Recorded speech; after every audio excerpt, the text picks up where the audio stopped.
আসসালামু আলাইকুম ওয়া রাহমাতুল্লাহ। আমরা প্রায়ই জীবনের নানা সমস্যায় পড়ে হতাশ হয়ে যাই। কোনো কাজে সফলতা আসে না, মনে শান্তি থাকে না, নিজেকে বরকতও নেই। তখন আমরা বারবার আস্তাগফিরুল্লাহ বলি। এর অর্থ হলো আমি আল্লাহর কাছে ক্ষমা প্রার্থনা করছি। এটি অত্যন্ত শক্তিশালী একটি দোয়া। কিন্তু আপনার কি কখনো এমন মনে হয়েছে যে আপনি শত শতবার আস্তাগফিরুল্লাহ বলছেন কিন্তু কোনো ফল পাচ্ছেন না? মনে হচ্ছে যেন কিছুই বদলাচ্ছে না। যদি এমন হয় তাহলে আজকের এই ভিডিওটি আপনার জন্য। কারণ আস্তাগফিরুল্লাহ বলার পর কিছু পদ্ধতি আছে, কিছু ভুল আছে যা আমরা অজান্তেই করে ফেলি। আজ আমরা কোরআন, হাদিস ও ইসলামের গল্প থেকে জেনে নেব কেন আমাদের ইস্তিগফার কবুল হচ্ছে না এবং কিভাবে আমরা সঠিক উপায়ে আল্লাহর কাছে ক্ষমা চাইতে পারি। তাহলে চলুন ভিডিওটি শুরু করা যাক। আল্লাহর কাছে ক্ষমা চাওয়ার অপার সম্ভাবনা হচ্ছে ইস্তেগফার। কোরআন ও হাদিসে ইস্তেগফারের মর্যাদা অনেক। আল্লাহ সুবহানাহু ওয়া তাআলা বলেছেন, তোমরা তোমাদের রবের কাছে ক্ষমা চাও এবং তার দিকে ফিরে আসো। তিনি তোমাদেরকে নির্ধারিত সময় পর্যন্ত উত্তম জীবন উপভোগ করতে দেবেন এবং প্রত্যেক অনুগ্রহপ্রাপ্তকে তার অনুগ্রহ দান করবেন। সূরা হুদ আয়াত ৩। আরেক আয়াতে তিনি বলেন, আর আল্লাহ এমন নন যে তাদের উপর আযাব দেবেন যখন তারা ক্ষমা প্রার্থনা করে। সূরা আনফাল আয়াত ৩৩। রাসূলুল্লাহ সাল্লাল্লাহু আলাইহি সাল্লাম নিজেও প্রতিদিন ৭০ থেকে ১০০ বারের বেশি ইস্তেগফার করতেন। যদিও তিনি নিষ্পাপ ছিলেন, তিনি আমাদের শিখিয়ে গেছেন যে ক্ষমা চাওয়া শুধু পাপের জন্য নয়, এটি আল্লাহর নৈকট্য লাভের একটি উপায়। ইস্তেগফার আমাদের গুনাহ মুছে দেয়, মনের কষ্ট দূর করে, রিজিকে বরকত আনে এবং জীবনকে সহজ করে তোলে। তাহলে আমাদের সমস্যা কোথায় হচ্ছে? কেন আমরা এর সুফল পাচ্ছি না? যে ভুলগুলো আপনি করছেন হয়তো। আস্তাগফিরুল্লাহ বলে ফল না পাওয়ার পিছনে প্রধানত ৫টি ভুল দায়ী। আসুন এক এক করে সেগুলো জেনে নেই। ১. শুধু মুখে বলা, অন্তরে অনুশোচনা না থাকা। আমাদের প্রথম ও সবচেয়ে বড় ভুল হলো আস্তাগফিরুল্লাহকে শুধু একটি মুখের কথায় সীমাবদ্ধ করে ফেলা। আমরা হয়তো অন্যমনস্ক হয়ে কাজ করতে করতে বা কোনো টেনশনে থাকতে থাকতে এই শব্দটি উচ্চারণ করি। কিন্তু ইস্তেগফার কবুল হওয়ার প্রথম শর্ত হলো অন্তর থেকে অনুশোচনা বা অনুতাপের অনুভূতি আসা। আপনার পাপের জন্য আপনার মনে সত্যিকারের কষ্ট হতে হবে, মনে হতে হবে হাই আমি কি ভুলটাই না করে ফেলেছি। এই অনুভূতি ছাড়া ইস্তেগফার শুধু একটি শব্দ মাত্র। ২. পাপ চালিয়ে যাওয়া এবং ক্ষমা চাওয়া। এটি আরেকটি মারাত্মক ভুল। আপনি হয়তো জানেন যে কাজটি পাপ, কিন্তু আপনি সেটি বন্ধ করছেন না। একদিকে পাপ করছেন, অন্যদিকে আস্তাগফিরুল্লাহ বলছেন। এটি অনেকটা এমন যে আপনি একই সাথে এক বালতি পানি দিয়ে আগুন নেভানোর চেষ্টা করছেন আর আরেক বালতি পানি দিয়ে সেই আগুনে তেল ঢালছেন। এমন ইস্তেগফার কিভাবে কবুল হবে বলেন? আল্লাহ সুবহানাহু ওয়া তাআলা বলেন, যারা কোনো মন্দ কাজ করে ফেলে অথবা নিজেদের প্রতি জুলুম করে বসে, তারপর আল্লাহকে স্মরণ করে এবং তাদের গুনাহের জন্য ক্ষমা প্রার্থনা করে, আর আল্লাহ ছাড়া গুনাহ ক্ষমা করার আর কে আছে, এবং তারা যা করেছে জেনে শুনে তার উপর জিদ ধরে থাকে না।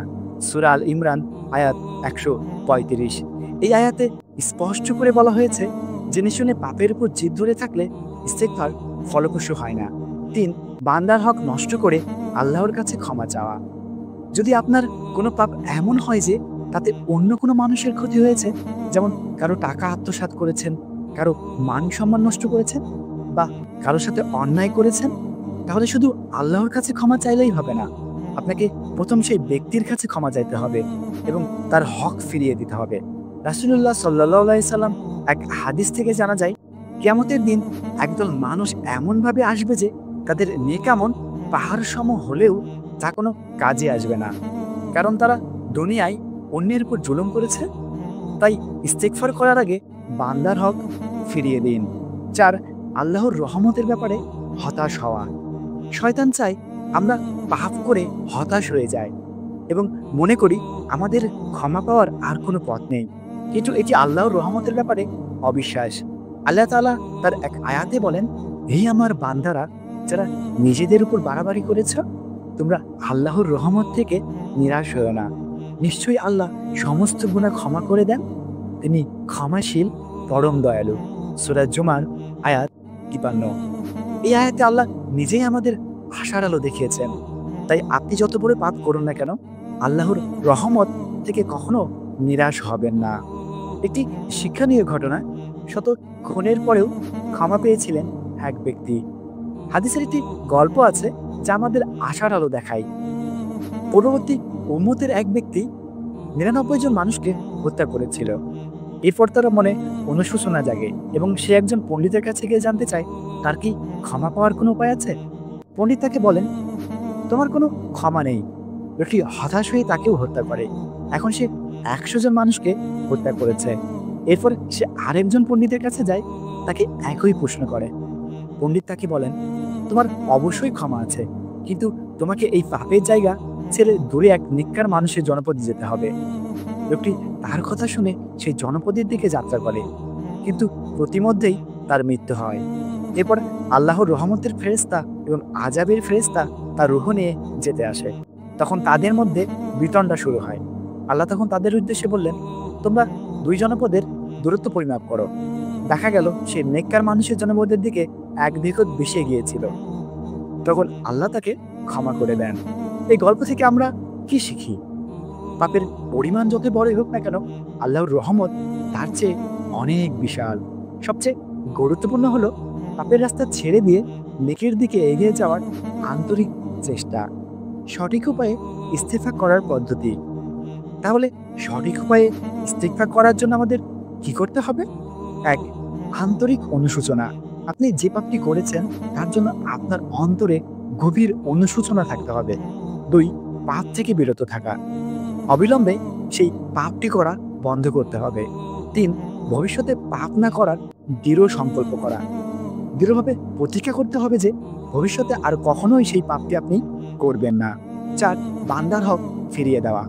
যদি আপনার পাপের কারণে কোনো মানুষের ক্ষতি হয়ে থাকে, তাহলে তার কাছে ক্ষমা চেয়ে এবং তার প্রাপ্য ফিরিয়ে দিয়ে আপনার পাপ মুক্তির চেষ্টা করতে হবে। সবশেষে প্রতিদিন আল্লাহর কাছে মন থেকে এই দোয়াটি পড়বেন, আস্তাগফিরুল্লাহাল্লাযী লা ইলাহা ইল্লা হুয়াল হাইয়ুল কাইয়্যুম ওয়া আতুবু ইলাইহি। এর অর্থ, আমি সেই আল্লাহর কাছে ক্ষমা চাই যিনি ছাড়া কোনো ইলাহা নেই, যিনি চিরঞ্জীব, সর্বসত্তার ধারক, এবং আমি তার কাছেই তওবা করছি। আল্লাহ আমাদের সবাইকে সঠিক উপায়ে তার কাছে ক্ষমা চাওয়ার তৌফিক দান করুন। আমিন। ভিডিওটি ভালো লাগলে সাবস্ক্রাইব করুন।